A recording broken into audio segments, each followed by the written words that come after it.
मित्रांनो, आज मी महाड तालुक्यामध्ये गोटे या ठिकाणी आलो आहे. आपलं हे गोट्याचे मांडवकर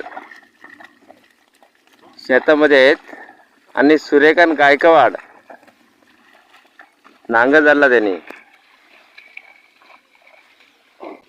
हे MIDCला पण कामाला येतात, शेतीची कामं पण करतात हे. आणि त्यांचे किंदरगडला रूम पण आहे त्यांचे. गायकवाड किती लावला तुम्ही? हा, पूर्ण केली शेती. बघा किती जलद काम आहे त्यांचा. MIDCला ते नाईटला येतात आणि दिवसाचे शेतीची कामं करतात ते. हा, यांची शेती आहे ही. तुम्हाला पाणी भरपूर आहे, काही ठिकाणी पाणी अजिबात नाही.